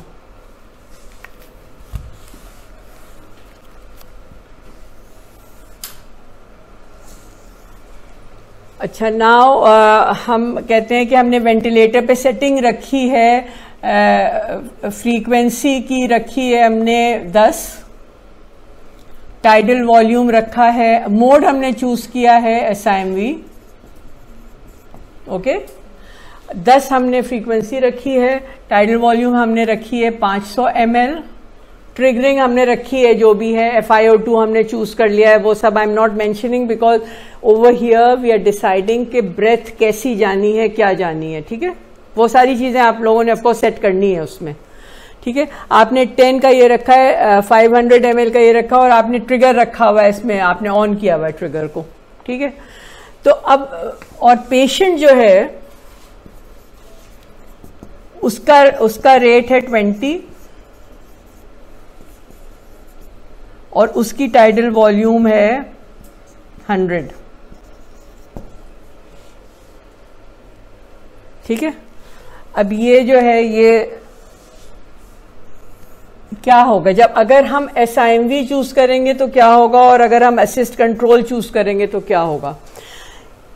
ये this is SIMV, okay. SIMV में अगर मैंने 10 का रेट चूज किया है तो क्या होगा, 1 मिनट डिवाइड हो जाएगा 10 विंडोज में, है ना। लेट अस से 1 2 3 4 5 एंड 6 7 8 9 10, ओके। अब क्या होगा, what will happen, anybody will tell me कि क्या होगा। ये वेंटिलेटर करेगा कि वेंटिलेटर उसके मिनट को, वेंटिलेटर अपने मिनट को 10 विंडोज में डिवाइड कर लेगा। So at the beginning of the window क्या होगा, और पेशेंट रेट ले रहा है, पेशेंट ब्रीथ किए जा रहा है बाय द वे। पेशेंट ने inspiration expiration, inspiration aspiration, inspiration, बल्कि इसके साथ साथ नहीं चल रहा है, वो इंस्पिरेशन एक्सपिरेशन चल रहा है उसका, यही हो रहा है ना। 100 ml के वो छोटे छोटे ब्रेथ ले रहा है 20, और वेंटिलेटर पे हमने सेट किया है कि 10 ब्रेथ देना है इसको 500 ml के। तो होता क्या है कि वेंटिलेटर डिवाइड कर लेता है मिनट को 10 पोर्शंस में, ठीक है। अब लेट अस से कि this is the first window that is open, और विंडो के बिगिनिंग पे वो उसका वाल्व खुलता है और उसमें से 500 ml की टाइडल वॉल्यूम उसको मिल जाती है। फिर नेक्स्ट जो विंडो उसका खुलेगा, लेट अस से ये खुला, ये खुला, ये खुला, ये खुला, लेट अस से ये 5 ब्रेथ्स मिली। आई थिंक मुझे थोड़ा दूर बनाना चाहिए क्योंकि, ठीक है, सही है। तो होता क्या है, अगर तुमने ट्रिगर सही ऑन किया हुआ है तो the beginning of the window पे हो सकता है मेरी विंडो यहां खुलने वाली हो, मगर अगर यहां पे ब्रेथ आ गई very near the window that has to open, अगर यहां पे मेरा वेंटिलेटर ने ट्रिगर को वो कर लिया, सेंस कर लिया, तो वो 500 ml की टाइडल वॉल्यूम दे देगा इस वाले पेशेंट के एफर्ट पे, इस वाले पेशेंट के एफर्ट पे दे देगा। मगर अब उसकी नेक्स्ट ब्रेथ का टाइम यहां पे आ रहा है और उससे पहले मेरे पेशेंट ने एक और ब्रेथ ली, so this breath will not be supported, okay. फिर इस वाली ब्रेथ को उसने सपोर्ट कर दिया और फिर ये वाली ब्रेथ इज अनसपोर्टेड, तो इसको फिर ब्रेथ, इसी तरह वो उसकी 10 ब्रेथ्स को 500 ml में कन्वर्ट कर देगा। तो वो ये नहीं होगा कि 100 ml पेशेंट की हो और 500 ml वेंटिलेटर की हो, ऐसा नहीं होगा। जैसे ही वो एफर्ट करेगा उसको 500 ml वेंटिलेटर दे देगा। So he is not going to get 600 ml, he is going to get 500 ml, okay. जब 500 ml उसको दे देगा, the ventilator will stop and again open at the particular time. After 6 seconds वो फिर उसकी window खुलेगी। अगर उसके पास कोई उसका एफर्ट आ रहा होगा तो वो उसको वो कर देगा, अगर नहीं आ रहा होगा तो वो तो हर हाल में खुलेगी, ठीक है। अब फिर इन ब्रेथ्स का क्या होगा, बाकी ब्रेथ्स में 100 ml वो ले रहा है ना, तो वो उसको सपोर्ट करने के लिए, उन ब्रेथ्स को सपोर्ट करने के लिए क्या करते हैं, प्रेशर सपोर्ट ऐड कर देते हैं, ताकि जब वो ये वाला ट्रिगर करेगा तो इस पे इसको थोड़ा सा प्रेशर सपोर्ट मिल जाएगी, ठीक है। So for the other 10 breaths, so that is उसका फंक्शनिंग, उसकी वर्किंग प्रेशर सपोर्ट ब्रेथ की बिल्कुल डिफरेंट होगी इस वाले मैंडेटरी ब्रेथ से। अगर तुमने वॉल्यूम कंट्रोल्ड ब्रेथ रखी है तो वो 500 ml देगा। अगर तुमने प्रेशर कंट्रोल्ड ब्रेथ रखी है, अगर वॉल्यूम कंट्रोल रखी है तो वो ये देगा। अगर तुमने प्रेशर वाली ब्रेथ रखी है तो वो इसमें प्रेशर क्रिएट करेगा। ठीक है, चाहे उसमें 400 वॉल्यूम जाए, चाहे उसमें 300 वॉल्यूम जाए, it will depend on the patient की लंग मैकेनिक्स। अगर उसका स्टिफ लंग है तो हो सकता है उसके अंदर 300 ml जाए और वो प्रेशर क्रिएट कर दे जो तुमने प्रेशर कंट्रोल ब्रेथ पे रखा हुआ होगा। मसलन तुमने रखा हुआ है 20 centimetres of water. Now a lung that is compliant will take in a lot of gas to create a pressure of 20 centimeters of water, but a non-compliant lung will take only maybe 300 ml and cause that pressure. So SIMV volume controlled and SIMV pressure controlled will depend on what your aim is. So in all those patients who have got non-compliant lungs, you use pressure control. Because if you use volume control, then वो तो उसको तो हुक्म उसको मिला हुआ है कि तुम्हें 500 ml अंदर पहुंचानी है, चाहे वो 500 ml से लंग फटे या जो हो, the ventilator doesn't care. मगर अगर तुम प्रेशर कंट्रोल ब्रेथ एक नॉन कंप्लायंट लंग को दोगे तो वो उतना प्रेशर डिलीवर कर देगा, और इसकी वजह से होगा क्या कि हो सकता है पेशेंट को हाइपर कार्बिया होने लगे, बिकॉज इनफ टाइडल एक्सचेंज नहीं हो रहा हो। So that is where the word of permissive hypercapnia came, कि आप अलाउ कर दें थोड़ा सा PCO2 को बढ़ने के लिए, क्योंकि अगर आप में टाइडल वॉल्यूम उसको नहीं जा रही है इनफ, तो उसका मतलब उसका मिनट वेंटिलेशन कम हो जाएगा। उसका मिनट वेंटिलेशन कम होगा तो that will reflect as a hypercapnia. So you allow permissive hypercapnia, you allow the carbon dioxide to rise till about 50-55, but you do not let the lung to, and that is why presently in ARDS you use pressure controlled SIMV rather than volume controlled SIMV. सबकी combination वाले mode आ गए हैं, combination वाले जो ये तो हमारे जमाने का था ना। हाँ, हमारे ज़माने में तो प्रेशर कंट्रोल कहाँ आता था, ज़्यादातर वॉल्यूम कंट्रोल ही आता था। अब ये है कि आप प्रेशर कंट्रोल चूज कर लें या वॉल्यूम कंट्रोल चूज कर लें, जो भी चूज कर लें। बताओ। इसमें परमिस जो हाइपरकैप्निया हम रेट बढ़ा के उसके जो है CO2 को भी कम कर सकते हैं ना, मिनट वेंटिलेशन हम अगर टाइडल प्रेशर तो यही करते हैं कि आप रेट थोड़ा सा बढ़ा दें, मगर अगेन देखो, अगर तुम रेट बहुत ज़्यादा बढ़ा दोगे तो फिर उसको ऑटो पीप, क्योंकि वो खाली नहीं हो पाएगा, फिर ऑटो पीप होने लगेगा, है ना।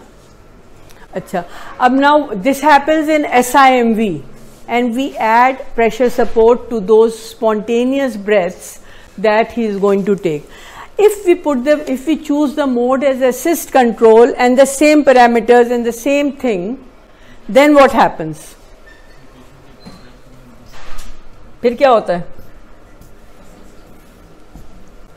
अब सब सोच चुके हैं, यहाँ ये तो सुनना पड़ेगा, इतना तो सुनना पड़ेगा, उसके बाद फिर ब्रेक करूंगी।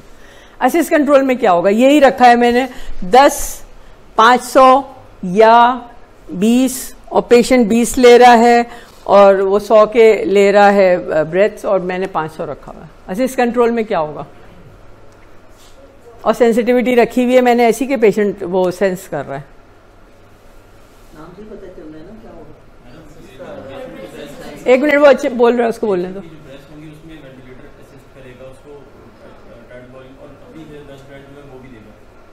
फिर से बोलो, सॉरी, नहीं एक मिनट उसको बोल लेने दो, जोर से बोलो।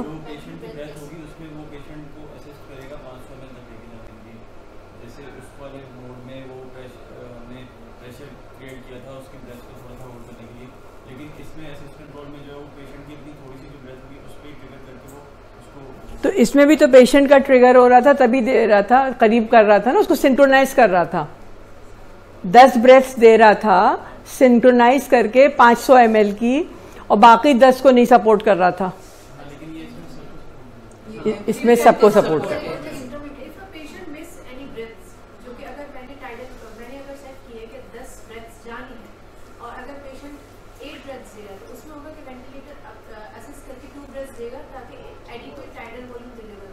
अच्छा अच्छा, अगर एपनिया नहीं हुआ, वो 20 ब्रेथ ले रहा है, वो 20 ब्रेथ ले रहा है 100 ml की, और तुमने वेंटिलेटर पे रखा है असिस्ट कंट्रोल 10 ब्रेथ 500 ml। हाँ, कौन बोल रहा है? प्लीज मुझे सुनाई नहीं दे रहा यार, सॉरी, करीब आ जाते हैं।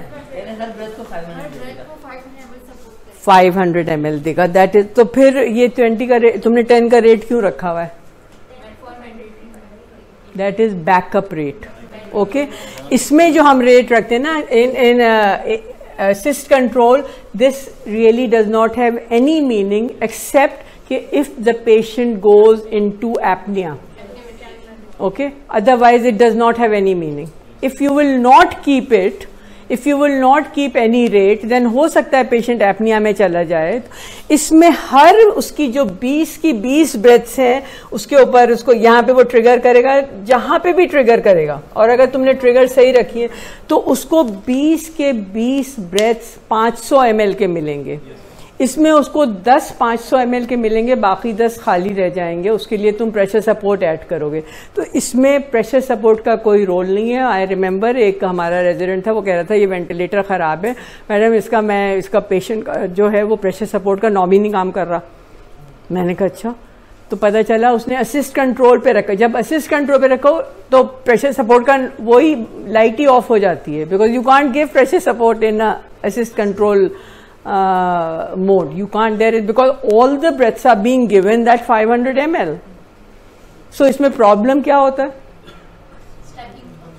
Respiratory alkalosis naturally the patient is नहीं होता। ये है कि वो 20 के सेटल करके, जब वो चूंकि कीमो रिसेप्टर्स नहीं स्टिमुलेट हो रहे होते हैं और ABGs नॉर्मल हो रही होती हैं, तो हल्के हल्के वो 20 से सेटल होके नीचे आ जाता है और सेटल हो जाता है।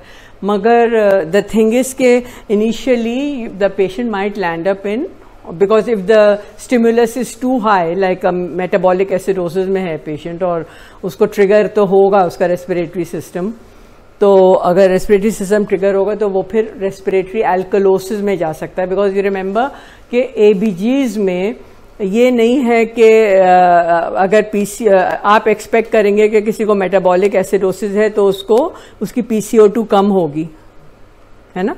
अगर मेटाबॉलिक एसिडोसिस है तो PCO2 बायकार्ब अगर बढ़ा हुआ है तो साथ में PCO2 भी बढ़ा हुआ आता है ना। तो मगर ये कि उसका कोई कोरिलेशन है, अगर वो उससे ज्यादा बढ़ा है या उससे कम है तो उसका मतलब रेस्पिरेटरी कंपोनेंट भी है उसके अंदर। We will not discuss that. So this is what is now third. तो ये दोनों मोड हो गए। इसमें कोई क्वेश्चन है तो मुझे पूछ लो। उसमें कुछ ऐसा खास नहीं है, प्रेशर सपोर्ट बताना है मुझे। प्रेशर सपोर्ट ये है, ये वाला पेशेंट है, SIMV प्लस प्रेशर सपोर्ट देना है। प्रेशर सपोर्ट में क्या होता है? प्रेशर सपोर्ट में आप एक प्रेशर रख देते हैं अलग से। इस वाले आपने जो प्रेशर कंट्रोल्ड ब्रेथ है उसमें आपने प्रेशर रखा हुआ है मसलन 20 सेंटीमीटर्स ऑफ वाटर का। लेटर से हम pressure controlled pressure support SIMV दे रहे हैं, मगर जो प्रेशर सपोर्ट वाली ब्रेथ है उसके लिए भी तो आपको एक डिसाइड करना है ना प्रेशर, बिकॉज वो डिफरेंटली आएगी, वो उस तरह नहीं आएगी, उस विंडो से नहीं आएगी जिससे कि वो प्रेशर ब्रेथ आ रही थी। तो वो पेशेंट इनिशिएटेड होती है, पेशेंट का फ्लो डिटेक्ट करके तभी वो ट्रिगर होके वो उसमें जाता है। उसमें प्रेशर सपोर्ट की लॉजिक क्या है? प्रेशर सपोर्ट की बड़ी इंटरेस्टिंग लॉजिक है। What is pressure support? Pressure support कोई बताएगा? देखो नॉर्मली क्या होता है कि यहां पे नेगेटिव प्रेशर क्रिएट होता है, एंड नॉर्मल स्पॉन्टेनियस ब्रेथ में, और उसकी वजह से air moves in. This is what happens.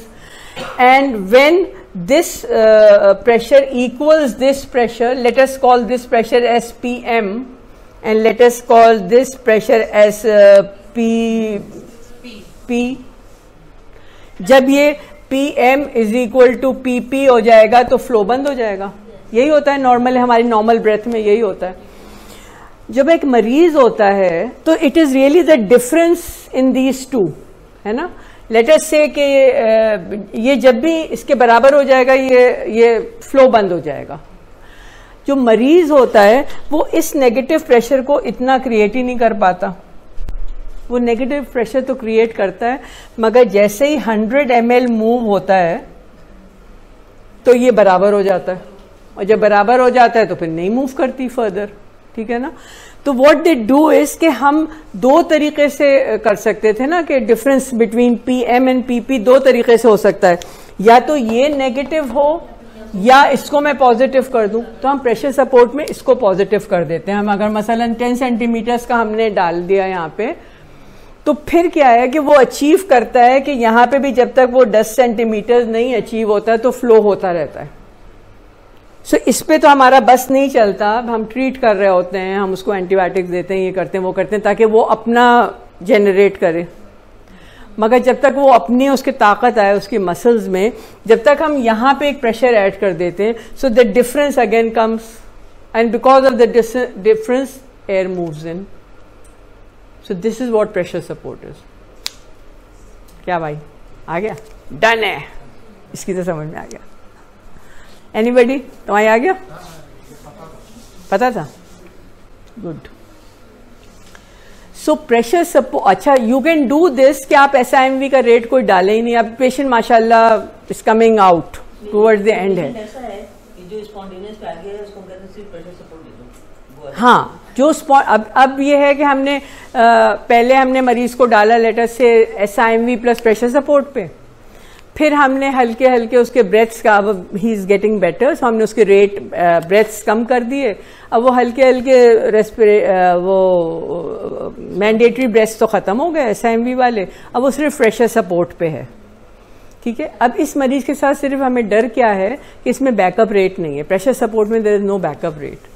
So if the patient goes in apnea for some reason, then he is not going to be given any breath. That is the problem with pressure support alone being used as a mode.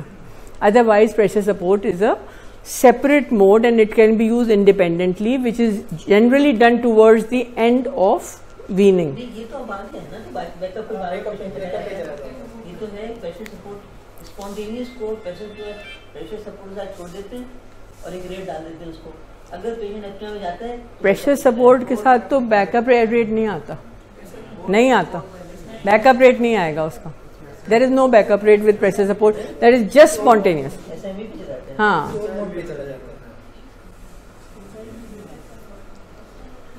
So please volume controlled और pressure controlled. We are not talking about pressure support. Pressure support is for spontaneous breaths.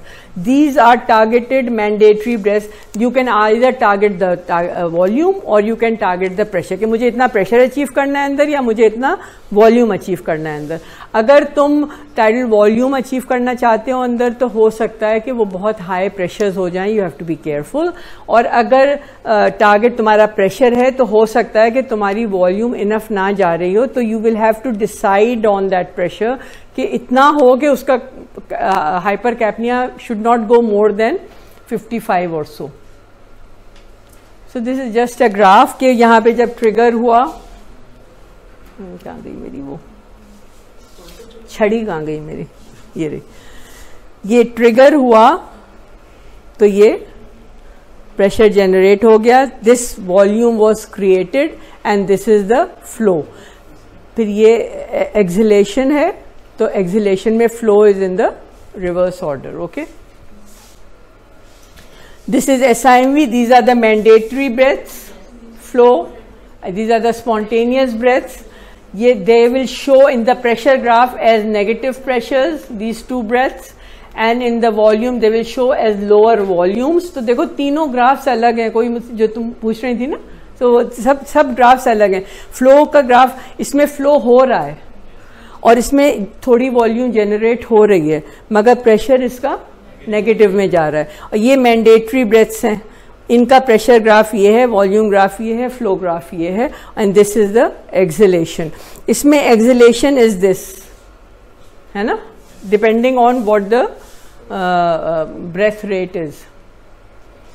Now they have added a pressure support to that previous person. So there, this is the mandatory breath. Now the pressure support level जो है, जो हमने ये provide किया, उसकी वजह से ये flow हो रहा है और उसकी वजह से ये volume deliver हो रहा है ना, volume थोड़ी बढ़ गई. अब हमने इसके अंदर पीप भी ऐड कर दिया, तो PEEP level is taken as 0 as far as triggering is concern. Now triggering is happening over here. ये किसी ने सवाल पूछा था ना, तो ये this is triggering is happening. It won't have to come here to get triggered, it will get triggered at the PEEP level, that will be considered as 0. अच्छा, why oxygenation improves with PEEP और CPAP? Light थोड़ी of करें. Sorry यार, तुमको बहुत तंग किया आज मैंने. हैं? स्मार्टनेस का यही राज है. बिकॉज हमें पता है कि हमें एक FRC चाहिए, अच्छी सी FRC चाहिए, बिकॉज वो FRC जो होती है that is there in the lungs even during exhalation, so that amount of air is there कि ऑक्सीजन उस वक्त भी ऑक्सीजनेशन होती रहे. So हम अच्छी FRC, it brings the FRC towards normal by recruiting more alveoli, उनको खुला रखता है, and it decreases the work of breathing. Interstitial water को थोड़ा सा वो करता है, तो alveolo-capillary membrane का function थोड़ा सा बेहतर हो जाता है, and all this happens because of PEEP. Pressure support ventilation का ये 3-4 words हैं, ये बहुत important हैं कि as I hope everybody understand that it is a volume variable mode. You can't decide. It will depend on the difference between the patient's negative effort and the वो हो सकता है कि एक ब्रेथ में वो थोड़ा सा ज़्यादा एफर्ट कर ले, दूसरे ब्रेथ में वो हो सकता है थोड़ा कम एफर्ट करे. जिसमें वो थोड़ा सा अच्छा नेगेटिव एफर्ट करेगा उसमें the difference will be more, so a better volume will go in. जिसमें वो कम एफर्ट करेगा उसमें the difference is not going to be that much.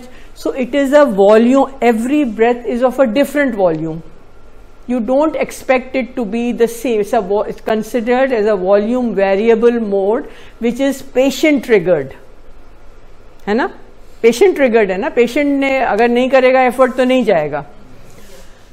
It is flow variable also. Again the flow will depend on the effort. So inspiratory effort पे depend करेगा, pulmonary mechanics पे depend करेगा, pre-selected pressure पे depend करेगा, है ना, flow. This will depend on that.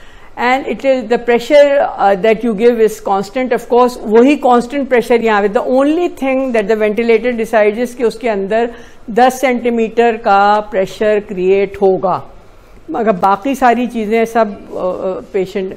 और flow cycle होगा. Flow cycling का क्या मतलब है? उसमें हमने कहा था ना कि वो जब cycle हो रहा है, हाँ, तो वो उसमें या वो प्रेशर अचीव करने के बाद साइकिल हो जाएगा या वो वॉल्यूम अचीव करने के बाद साइकिल हो जाएगा. तो वो साइकिल उसमें कैसे होगा, एक्सहेलेशन में कैसे करेगा cycle? Triggering is from exhalation to inspiration. वो तो हमने चूज की हुई है.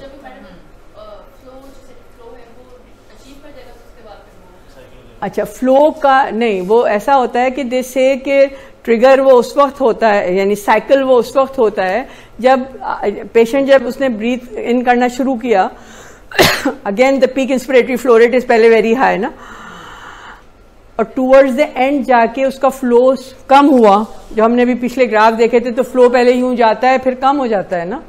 जब वो 25% ऑफ द इनिशियल फ्लो रह जाता है उस वक्त वो साइकिल कर जाता है. मैम 3 फेजेस होते हैं इसमें. एक ट्रिगर होता है जो सस्टेन होता है, तीसरी साइक्लिंग होती है. तो जब वो सस्टेन से निकलता है तब हम कहते हैं ना साइक्लिंग.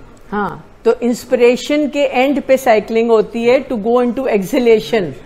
तो इंस्पिरेशन टू एक्सहेलेशन जाता वो इस तरह है कि जब वो पेशेंट के एफर्ट की वजह से फ्लो होगा, और फ्लो जब वो 25% ऑफ द पीक पे पहुंचेगा तो वो साइकिल कर जाएगा इन एक्सहेलेशन। वरना वेंटिलेटर को कैसे पता चलेगा मुझे एक्सहेलेशन करना है? ठीक है, बिकॉज एक्सहेलेशन का वाल्व खुलना है। तो फ्लो साइकिल इसको कहते हैं।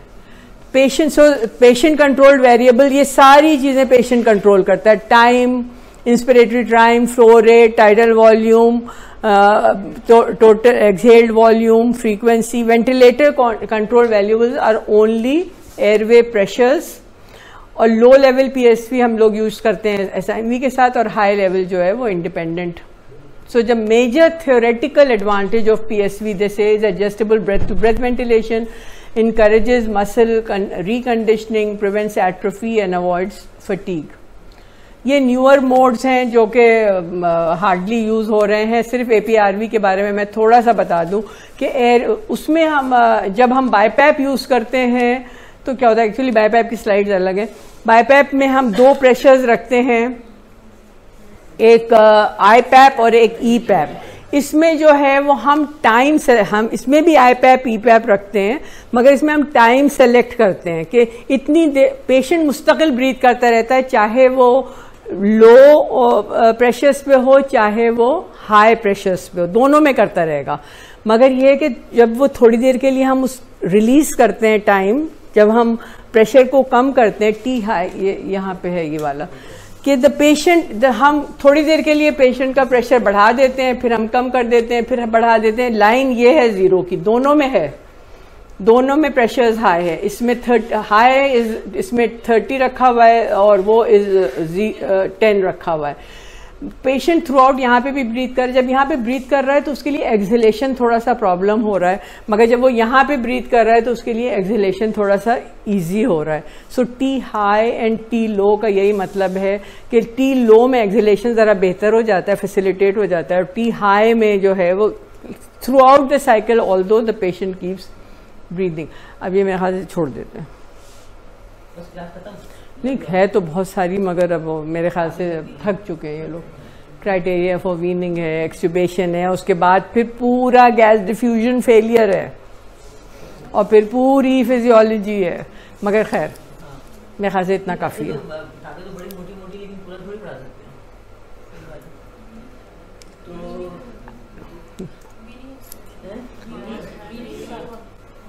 तुम लोग हैं?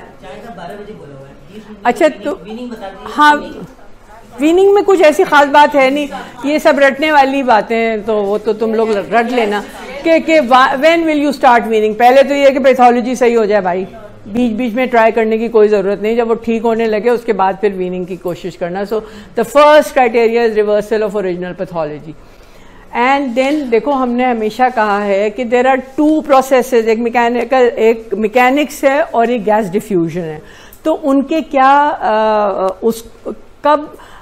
कौन से वेरिएबल्स हैं जो अच्छी मैकेनिक्स को प्रेजेंट करते हैं और कौन से वेरिएबल्स हैं जो गैस डिफ्यूजन को ऑक्सीजनेशन रिप्रेजेंट करता है। सो ऑक्सीजनेशन तुम्हारा रीजनेबल लेवल का हुआ हो कि 60 मिलीमीटर मर्करी से ऊपर होना चाहिए PO2, and the support should not be 100%, 40% के अराउंड, 30-40% पे अगर PO2 60 आ रहा है तो हम कहेंगे चलो gas diffusion is good enough कि हम इसको वीन ऑफ कर दें।